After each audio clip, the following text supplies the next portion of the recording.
Hello अस्सलाम वालेकुम बेटा। आज आप लोगों का जो टॉपिक है वो है बूलियन अलजेब्रा। तो हमने ऑलरेडी आप लोगों को पढ़ाया है मैथमेटिकल लॉजिक, तो उसके कॉन्सेप्ट और इसके कॉन्सेप्ट बहुत मिलते हैं। जैसे उसमें हमने एंड और नॉट नॉर एक्स और वगैरह पढ़ा, इसमें भी हमें वही पढ़ना है। तो थोड़ा सा स्लाइटली डिफरेंट है, डिफरेंट इन द सेंस थोड़ा सा एडिशन है। जैसे इसमें हमें लॉजिक गेट्स पढ़ने हैं, वो मैंने आपको फर्स्ट यूनिट जब हमने स्टार्ट किया था तभी मैंने आपको बोला था डिजिटल कंप्यूटर्स की जो कंस्ट्रक्शन है उसमें लॉजिक गेट्स का बहुत बड़ा हाथ है। एंड उस वक्त भी मैंने मेंशन किया था कि हमें ये सब पढ़ना है। तो बूलियन अलजेब्रा में हम यही चीज़ें कवर करेंगे जिसमें आप लोगों को लॉजिक गेट्स वगैरह पढ़ने हैं। तो सबसे पहले हम स्टार्ट करते हैं बूलियन अलजेब्रा होता क्या है। तो बूलियन अलजेब्रा बेटा क्या होता है, इससे आप लोग डिजिटल सर्किट्स को सिंप्लीफाई या उनको एनालाइज कर सकते हैं। इसमें हम सिर्फ दो नंबर्स का यूज़ करते हैं, दैट इज़ बाइनरी नंबर्स। आप लोगों को पहले से ही पता है वो 0 और 1 है। इसके कुछ और भी नाम हैं, जैसे बाइनरी अलजेब्रा है, लॉजिकल अलजेब्रा है, but Boolean algebra being the most common name. And ये बनाया किसने था, उस शख्स का नाम था जॉर्ज बूले 1854 में। तो कुछ रूल्स हमें फॉलो करने पड़ेंगे जब भी आप लोग बूलियन अलजेब्रा के रिलेटेड कुछ भी लिखे, कोई भी प्रॉब्लम सॉल्व करे, इसको एनालाइज करे, इसको सिंप्लीफाई करने के लिए कुछ रूल्स हमें फॉलो करने हैं। तो following all are those rules. तो सबसे पहले जो भी वेरिएबल का इस्तेमाल होगा इस अलजेब्रा में, उसके सिर्फ दो वैल्यूज़ हो सकते हैं, या 1 हो सकता है या 0। सिंस ये बाइनरी वैल्यूज़ का इस्तेमाल करता है, सो जब भी आप वेरिएबल कोई बनाएंगे, किसी वेरिएबल को आपको डिनोट करना है, उसके वैल्यूज़ आपको रिप्रेजेंट करने हैं, तो इधर वो 0 हो सकता है या 1 हो सकता है। Usually binary 1 for high, binary 0 for low, और ऑन और ऑफ, ट्रू और फॉल्स, ये डिपेंड करता है हमारी प्रॉब्लम कैसे होगी। और जो कॉम्प्लीमेंट होता है किसी भी वेरिएबल का, कॉम्प्लीमेंट मीन्स ऑपोजिट, तो वो यूजुअली ओवर बार से डिनोट किया जाता है। ओवर बार मतलब ऊपर, जैसे यहाँ पे बी है, इसके ऊपर बार रखा है। या फिर हम दूसरे भी कॉम्प्लीमेंट थोड़ा सा, क्योंकि हम नॉर्मली इस तरीके से टाइप नहीं कर सकते हैं, तो थोड़ा सा हम इसमें वेरिएशंस भी मैं आपको दिखाऊंगी, आप ये बार कैसे इस्तेमाल कर सकते हैं, कॉम्प्लीमेंट कैसे।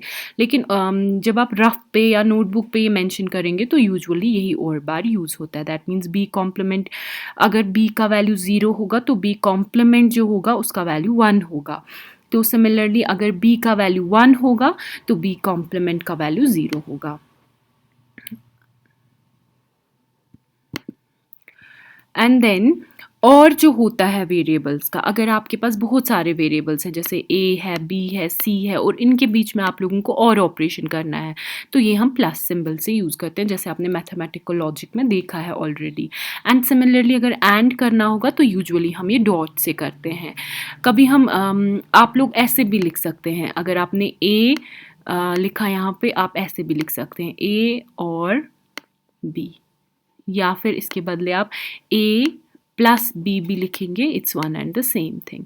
सिमिलरली अगर एंड लॉजिक, अगर एंड का आपको ये करना है, ऑपरेशन करना है between two variables, you can simply write A B. आप ए बी लिख सकते हैं सिंपली, इसका मतलब हुआ ए एंड बी। या आप डॉट का भी इस्तेमाल कर सकते हैं, ए डॉट बी, या फिर आप ए एंड बी लिख सकते हैं, A and operator, A and then B। तो इस तरीके से आप लिख सकते हैं। तो इसके बाद कुछ लॉज हैं जो बूलियन अलजेब्रा के लॉज हैं, मतलब वो हमेशा मतलब अप्लाई होंगे किसी भी सिचुएशन में। तो जो सबसे पहला है बेटा, that is commutative law. Commutative law क्या होता है, दैट मीन्स जब भी कोई एक्सप्रेशन होगी बूलियन अलजेब्रा की, अगर आपने ऑपरेंड्स चेंज कर दिए, ऑपरेटर नहीं ऑपरेंड्स चेंज कर दिए, उनका मतलब इंटरचेंज कर दिए एक दूसरे के साथ, तो वैल्यू रिजल्ट चेंज नहीं होगा। जैसे यहाँ पे एग्जाम्पल देखिए और ऑपरेटर की, ए और बी के बीच में अगर और करना है, वो बराबर होगा बी और ए का और। दैट मीन्स से फॉर एग्जाम्पल 1 + 1, अगर ए का वैल्यू 1 है, बी का वैल्यू से फॉर एग्जाम्पल 0 है, तो उसका वैल्यू वही निकलेगा जो 0 + 1 का निकलेगा, सिंपल। सिमिलरली ये अप्लाई होता है एंड ऑपरेटर के लिए भी। जो 1 × 0 होगा या जो 1 एंड बी 0 होगा वही होगा 0 and operator 1 B, one and the same thing. दूसरा जो लॉ होता है वो है एसोसिएटिव लॉ। एसोसिएटिव लॉ हम यूजुअली तब करते हैं जब हम लोगों को मोर देन 2 वेरिएबल्स का इस्तेमाल होगा। तो एसोसिएटिव लॉ ऑफ मल्टीप्लिकेशन यहाँ पे बेटा स्टेटेड है, ये देखिए ए मल्टीप्लिकेशन ऑफ, इनका ब्रैकेट में इनको लिखा गया है B and C is equal to A and B जो ब्रैकेट में है and C operator. That means सबसे पहले हम इनका वैल्यू निकालेंगे फिर इनका वैल्यू निकालेंगे। से फॉर एग्जांपल ये 0 है, ओके, ये 1 है, ये 1 है। इसी तरीके से हम इनके भी वही वैल्यूज़ देंगे। ए का वैल्यू हमने 0 दिया, बी का 1 एंड बी सी का भी 1। तो अगर आप इनको सिंप्लीफाई करेंगे 1 मल्टीप्लिकेशन 1 1 के बराबर होता है और 1 मल्टीप्लिकेशन 0 0 के बराबर होता है। तो ये 0 निकला। अब हम देखेंगे यहाँ से भी यही वैल्यू निकलेगा।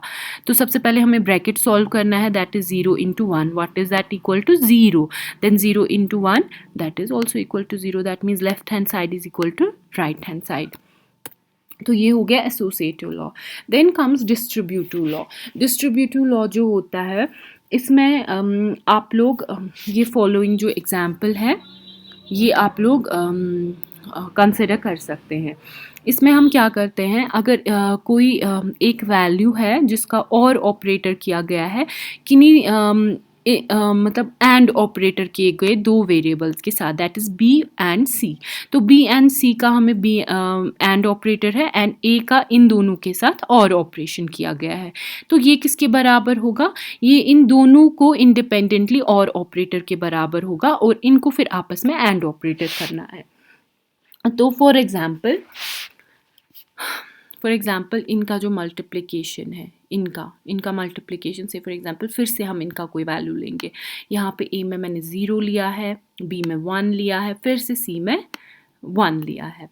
तो अब हम देखेंगे इसका वैल्यू क्या आएगा। 1 इंटू 1 होता है 1 के बराबर, तो इसको प्लस किसके साथ करना है, 0 के साथ। 0 प्लस 1 होता है 1 के बराबर। तो यहाँ से हमें इस लेफ्ट हैंड साइड से हमें 1 वैल्यू आया। अब हम राइट हैंड साइड से देखेंगे क्या है। ए का वैल्यू हमने 0 दिया है, बी का वैल्यू 1 दिया है, ए का वैल्यू 0 दिया है और बी का वैल्यू 1 दिया है। तो 0 प्लस 1 किसके बराबर होता है, 1 के। 0 प्लस 1 होता है 1 के बराबर। इनको बीच में यहाँ मल्टीप्लिकेशन है, सिंस यहाँ पे डॉट नहीं है, कुछ नहीं है, जब कुछ नहीं होगा वो भी एंड ऑपरेटर होता है। तो 1 and 1 is equal to 1, that is left hand side is equal to right hand side. तो हो गया ये डिस्ट्रीब्यूटिव लॉ।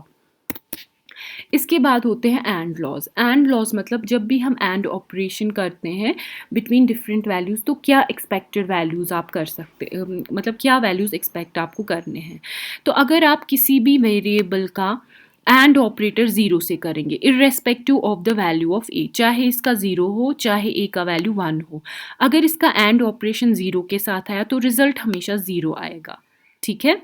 तो इसी तरीके से अगर एंड ऑपरेशन आपने 1 के साथ किया, इस ए का जो वैल्यू होगा वैल्यू वही होगा। अगर मैं इसका छोटा सा ट्रूथ टेबल बनाऊँ उससे आप लोगों को ज़्यादा समझ आएगा। तो हम क्या करेंगे, यहाँ पे ए का वैल्यू लेंगे, यहाँ पे लिखेंगे दूसरा वैल्यू, सेकेंड वैल्यू कौन सा होगा। यहाँ मैं इसको करती हूँ एक्स से डिनोट, जो मैं दूसरा वैल्यू लूँगी। तो ए का वैल्यू अगर 0 होगा या ए का वैल्यू 1 हो सकता है, ठीक है। अगर एक्स का वैल्यू 0 हुआ तो वो हमेशा वैल्यू 0 आएगा, इर्रेस्पेक्टिव यहाँ पे 1 होगा या 0। देखो अगर एक्स का वैल्यू यहाँ पे फिर से 0 हुआ फिर भी 0 ही आएगा, क्योंकि मल्टीप्लिकेशन एंड ऑपरेशन में मल्टीप्लिकेशन होता है और anything multiplied by 0 is always equal to 0। Similarly अगर हम देखेंगे अब 1 के साथ, अब हम देखेंगे ए का वैल्यू 0 है लेकिन यहाँ से एक्स का वैल्यू 1 है, उस वक्त हमें क्या देखना है, वैल्यू 1 के बराबर होगा इर्रेस्पेक्टिव के एक्स का वैल्यू 1 है या नहीं। एक्स का वैल्यू तो 1 है लेकिन ए खुद 0 है, तो उस वक्त क्या वैल्यू आएगा, ए का जो वैल्यू होगा, दैट मीन्स यहाँ पे ए का वैल्यू आएगा, लेकिन उसका मतलब है 0 आएगा। लेकिन अगर ए का वैल्यू 1 होगा और एक्स का वैल्यू भी 1 होगा तो उस वक्त भी वही वैल्यू आएगा जो आप लोगों के ए में होगा, दैट इज़ 1। क्योंकि 1 मल्टीप्लिकेशन जब हम एंड ऑपरेशन करते हैं 1 और 1 के दरमियान वो 1 के ही बराबर होता है। सिमिलरली अगर आप ए को अपने साथ ही एंड ऑपरेटर करेंगे तो तब भी वैल्यू वही आएगा जो ए का रियल वैल्यू होगा। अगर ज़ीरो होगा, zero multiplied by zero is equal to zero, तब भी ए ही है। इसी तरीके से अगर वन है, one multiplied by one is equal to one, तो तब भी वन ही है। तो दैट मीन्स ए का जो वैल्यू है। इसी तरीके से अगर ए को आपने एक कॉम्प्लीमेंट के साथ एंड ऑपरेटर किया तो वहाँ पे ज़ीरो आएगा। क्यों? क्योंकि आप लोगों को पता है कॉम्प्लीमेंट क्या होता है, इसका ऑपोजिट। अगर ए का वैल्यू वन था, इसका ए कॉम्प्लीमेंट बन गया ज़ीरो, तो इसका जब इसके साथ एंड ऑपरेटर होगा वो क्या बेटा बनेगा, वो बनेगा ज़ीरो। इसी तरीके से अगर ए का वैल्यू ज़ीरो होगा तो इसका कॉम्प्लीमेंट वन बनेगा, लेकिन उस केस में भी एंड ऑपरेटर ज़ीरो और वन का ही होना है, तो उस केस में भी बेटा वैल्यू ज़ीरो ही आएगा। तो देन कम्स और लॉ। और लॉ क्या बोलता है, प्लस ऑपरेटर जब आप यूज़ करते हैं या और ऑपरेटर जब आप इस्तेमाल करते हैं तब वैल्यूज़ आपको क्या एक्सपेक्ट करने हैं। तो तब थोड़ा सा डिफरेंट है। देखिए यहाँ पे जब एंड ऑपरेटर होता था तो ज़ीरो आता था, लेकिन यहाँ पे और ऑपरेटर हो रहा है, प्लस ऑपरेटर। एनीथिंग जिसको भी आप एडिशन करते हैं ज़ीरो के साथ वहाँ पे वही वैल्यू निकलता है, चाहे यहाँ पे ज़ीरो है या वन है। One plus zero is equal to one, zero plus zero is equal to zero. तो दैट मीन्स ए का जो वैल्यू होगा और लॉ में तो वहाँ पे वही वैल्यू आना है। इसी तरीके से ए का कुछ भी वैल्यू हो जिसका भी प्लस वन के साथ रहेगा उसका वैल्यू हमेशा वन ही आना है। Similarly, a plus a equal to a and a plus a complement equal to 1. It's very easy. आप लोग ये रफ पे कर सकते हैं, a का कोई भी वैल्यू दीजिए और फिर आप लोग ये सारे लॉज आप प्रूव कर सकते हैं अपने आप जब इनमें आप वैल्यूज़ को रिप्लेस करेंगे। देन कम्स बेटा इम्पॉर्टेंट टॉपिक लॉजिक गेट, जो आपके फर्स्ट वाले सेशन के साथ भी बहुत कनेक्टेड है, क्योंकि सिंस आप लोग उसमें डिजिटल कंप्यूटर्स पढ़ रहे थे, डिजिटल सिस्टम्स पढ़ रहे थे, तो यहाँ पे हम लोगों को लॉजिक गेट्स का बहुत इंपॉर्टेंट कॉन्सेप्ट पढ़ना है कि लॉजिक गेट जो इंटरनल कंस्ट्रक्शन होता है एक डिजिटल कंप्यूटर का वो किस तरीके से होता है। तो लॉजिक गेट्स मैंने आपको पहले ही बोला ये बिल्डिंग ब्लॉक्स होते हैं किसी भी डिजिटल सिस्टम या डिजिटल कंप्यूटर के। ये सिंपली एक इलेक्ट्रॉनिक सर्किट होता है जिसमें एक या एक से ज़्यादा इनपुट हो सकते हैं, लेकिन आउटपुट हमेशा एक ही होता है। तो हम किस तरीके से देखेंगे, कोई सर्टन लॉजिक फॉलो होता है इसके लिए और बहुत सारे लॉजिक गेट्स अवेलेबल है हमारे पास, जैसे एंड गेट है, और गेट है, नॉट गेट है, नैंड गेट है, नॉर गेट है, एक्सऑर गेट है। तो बहुत सारे गेट्स हैं, अब हम इनको एक्सप्लोर करते हैं कुछ गेट्स को जो सबसे इम्पॉर्टेंट और सबसे कॉमनली यूज्ड हैं। तो सबसे पहला है एंड गेट। एंड गेट वो गेट होता है ऑब्वियसली जो एंड ऑपरेशन परफॉर्म करेगा। इसमें एन आउटपुट हो सकते हैं, मतलब ग्रेटर या इक्वल टू ज़ीरो हो सकते हैं, सॉरी टू, मतलब दो या दो से ज़्यादा इनपुट्स होते हैं और एक आउटपुट होता है। तो ये आप रिप्रेजेंट इस तरीके से करते हैं। दैट मीन्स आप लोगों का जो आउटपुट होता है उसका इनपुट इस तरीके से हो सकता है, A and B and C so on up to N।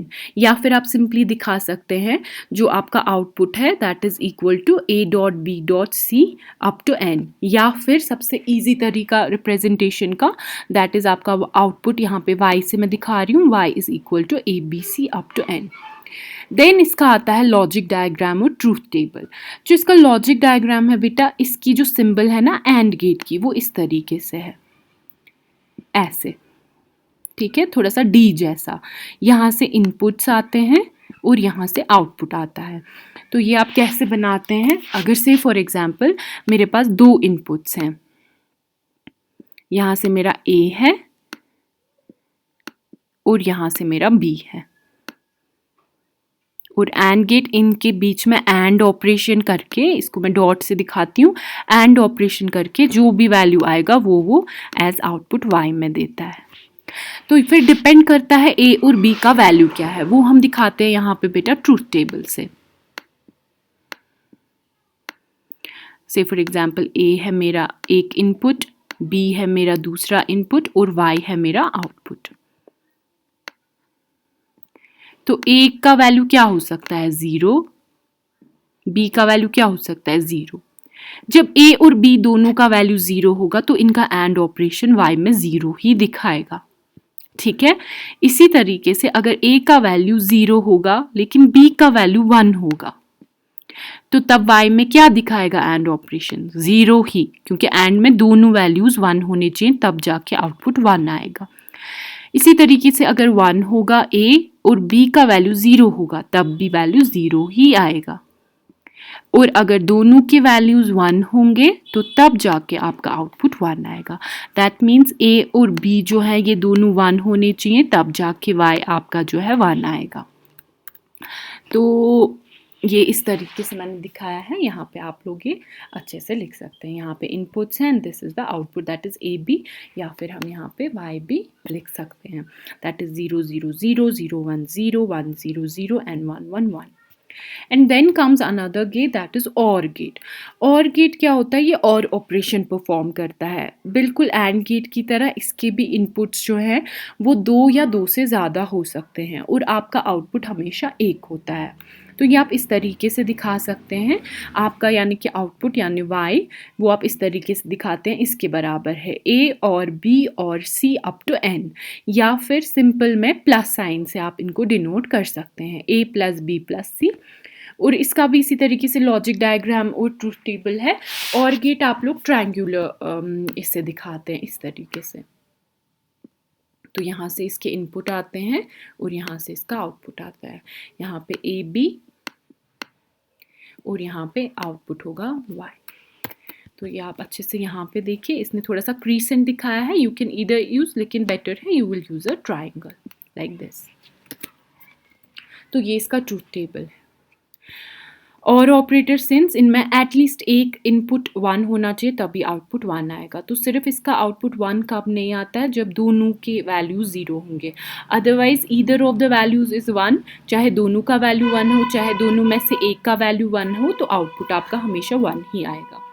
And then comes बेटा नॉट गेट। नॉट गेट क्या होता है? नॉट गेट इसको इन्वर्टर भी बोलते हैं। ये क्या होता है बेसिकली? ये आप लोगों को जो भी इसका इनपुट होता है ना, ये उसका आपको ऑपोजिट देता है। इसका हमेशा एक इनपुट होता है और एक ही आउटपुट होता है। ये आप लोग इस तरीके से दिखाते हैं, जैसे मेरा आउटपुट y है, ये नॉट ऑफ a है, a के बराबर है, या फिर आपको सिंपली a का कॉम्प्लीमेंट लिख देना है, that is not a। Logic diagram इसका इस तरीके से, ये ट्रायंगल के सामने छोटा सा डॉट जैसा, तो ये क्या बनेगा? ये y के बराबर बनेगा। एंड इसका ट्रूथ टेबल बेटा इस तरीके से, अगर a का वैल्यू 0 है तो y, यहाँ पे एक्चुअली हमने वहाँ पे दिखाया है y, तो हम यहाँ पे y लिखेंगे। तो y का वैल्यू 1 होगा, अगर a का वैल्यू 1 होगा तो y का वैल्यू 0 होगा। इसी तरीके से है नैंड गेट। नैंड गेट जो है ये 2 गेट्स का कॉम्बिनेशन होता है।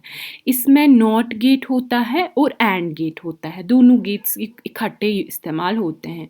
इसमें भी बेटा 2 से ज़्यादा इनपुट्स होने चाहिए, 2 या 2 से ज़्यादा इनपुट्स होने चाहिए, और हमेशा आउटपुट एक ही होता है। तो ये आप इस तरीके से दिखा सकते हैं। बेटर है इस तरीके से दिखाना, ए नैंड बी नैंड सी। इस तरीके से थोड़ा सा ऑड लगता है ए नॉट एंड बी, क्योंकि ये 2 ऑपरेटर्स एक साथ लिखे गए हैं, तो बेटर है इनको कंबाइन करके लिखा जाए। तो इसका लॉजिक डायग्राम और ट्रूथ टेबल यहाँ पे लिखा गया है। ये देखिए, यहाँ पे एंड ऑपरेटर का इस्तेमाल किया गया है और नैंड गेट का इस्तेमाल किया गया है, या फिर इसकी सिंपलर टर्म्स में इन दोनों को मिला के यहाँ पे एंड गेट के सामने छोटा सा वो सर्कल बनाइए, छोटा सा डॉट जैसा, तो ये बन गया आप लोगों का नैंड गेट। यहाँ पे इनपुट्स 2, तो ये इसका ट्रूथ टेबल है। ये इसका ट्रूथ टेबल है, क्योंकि इसमें दोनों ऑपरेशंस होते हैं, एक तो पहले नॉट होता है और उसके बाद फिर उसका एंड ऑपरेटर होता है। तो इसका मतलब है, देखो यहाँ पे 0 और 0 है, इनपुट 0 है, a का वैल्यू भी 0 है, b का वैल्यू भी 0 है। तो सबसे पहले इस पर क्या होगा? इस पर नॉट ऑपरेशन होगा, दैट मीन्स ये इनको इन्वर्ट करेगा वैल्यूज़ को। तो ये 0 को क्या बनाएगा? ये 0 को बनाएगा 1, और इस 0 को भी क्या बनाएगा बेटा? सॉरी, पहले ये एंड ऑपरेशन करेगा, तो ये क्या करेगा? मैं गलत बोल रही हूँ आप लोगों को।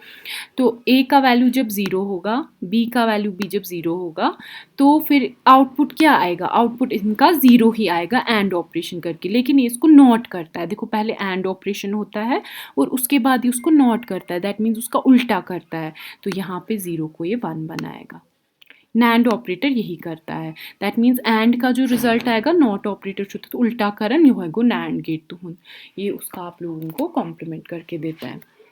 Then comes NOR gate. NOR gate क्या होता है, ये नॉट और गेट का कॉम्बिनेशन होता है। यम तश आसान ज गेट, अख नॉट गेट बे और गेट। नैंड छु आसान और तो बे सॉरी नॉट ते एंड, दैट मीन्स नॉट और एंड, और जो नॉर गेट होता है वो नॉट और होता है। तो इसमें भी इनपुट्स होते हैं ग्रेटर दैन इक्वल टू 2 और आउटपुट हमेशा 1 होता है। तो इसका लॉजिकल डायग्राम ये है, ये देखो इसमें पहले किया गया है, देखो ये हो गया आप लोगों का और गेट, और इसके बाद इसने किया है आप लोगों का नॉट गेट, या फिर अगर आप इनको कंबाइन करके दिखाए डायग्राम से, मतलब लॉजिक गेट की जो सिंबल है वो इस तरीके की है, और गेट के सामने छोटा सा इस तरीके से सर्कल, तो दैट बिकम्स नॉर गेट। तो जिस तरीके से नैंड गेट में नैंड गेट क्या करता है, एंड गेट का कॉम्प्लीमेंट करता है, तो यहाँ पे ये क्या करता है, ये और गेट का कॉम्प्लीमेंट करता है। ये देखो 0 0 का निकलेगा 0 वैल्यू, ये कह रहा कॉम्प्लीमेंट सुबह 1 इथेकन 0 1 का 1 निकलेगा, इसको कॉम्प्लीमेंट करके 0 बनाएगा एंड सो ऑन। ये हो गया नॉर गेट। इसके बाद आता है बेटा एक्सऑर गेट। एक्सऑर गेट भी कॉम्बिनेशन ऑफ गेट्स है। इसको आप इसको आप usually half adder full adder subtract में इस्तेमाल कर सकते हैं। वो क्या होते हैं वो हम आगे पढ़ेंगे, फ़िलहाल आप सिंपली समझिए इसकी फुल फॉर्म होती है एक्सक्लूसिव और गेट। इसको एक्स और भी बोला जाता है। तो इसके भी इनपुट जो होते हैं वो ग्रेटर दैन इक्वल टू 2 होते हैं और हमेशा एक ही आउटपुट होता है। तो इस तरीके से होता है, आप लोग इस तरीके से इसको रिप्रेजेंट कर सकते हैं। यूजुअली इसी से करते हैं, जो बीच में ये सर्कल और बीच में इसको प्लस साइन होती है इस तरीके से, और बीच में ऑपरेटर्स। दैट मीन्स अगर मैंने इस तरीके से लिखा ए, दैट मीन्स ए एक्स और बी। तो इसका लॉजिक डायग्राम इस तरीके से है, ये आप लोग इस तरीके से करते हैं। और गेट छु आसान इथकन, और गेट छु बनाउन तथ पत कि यतनस अख ब्याख लाइन दिन, तो ये बन गया आप लोगों का एक्स और गेट इस तरीके से। तो इसका ट्रूथ टेबल इस तरीके से है, देखिए इसमें क्या होता है, इसमें तभी वैल्यू 1 होता है जब दोनों में से एक की का वैल्यू 1 होगा। जब दोनों का वैल्यू सेम होगा तब हमेशा वैल्यू 0 आता है। दैट मीन्स अगर ए और बी का वैल्यू 1 है तो वैल्यू 0 आएगा। अगर ए का वैल्यू 0 है, बी का वैल्यू भी 0 है, तो हमेशा वैल्यू 0 आएगा। लेकिन अगर इनमें से दोनों में से ऑपोजिट वैल्यूज़ हैं, दैट मीन्स ए का 0 है, बी का 1 है, तो तब जाके आपका आउटपुट 1 आएगा। तो यही फ़र्क है बाकी गेट्स और एक्स और गेट में। आज हमने लॉजिक गेट्स पढ़े। आज आप लोगों ने ये लॉज पढ़े बूलियन अलजेब्रा के, और बूलियन अलजेब्रा होता क्या है, कुछ ऑपरेशंस उसके। ट्रूथ टेबल आपने ऑलरेडी पढ़ा है वो क्या होता है। आज एक्चुअली आप लोगों को ज़्यादा ध्यान देना है इन सिंबल्स पे एंड लॉजिक गेट्स होते क्या हैं और कौन कौन सा लॉजिक गेट हमने पढ़ा। हमने मोस्ट इंपॉर्टेंट लॉजिक गेट्स पढ़े, और भी हैं कुछ लॉजिक गेट्स जो आप लोग कभी एनकाउंटर कर सकते हैं। डोंट थिंक कि मैम ने हमें आधे ही पढ़ाए थे। These are the most common and I think they are enough for you according to your syllabus. तो हमने एंड पढ़ा, और पढ़ा, नैंड पढ़ा, नॉट पढ़ा, एक्सॉर पढ़ा, नॉर पढ़ा। तो ये सारे लॉजिक गेट्स हमने पढ़े। आज के लिए इतना ही। अगर कोई भी बेटा क्वेश्चन हो तो प्लीज़ मुझे कांटेक्ट करना। आज के लिए खुदा हाफिज़।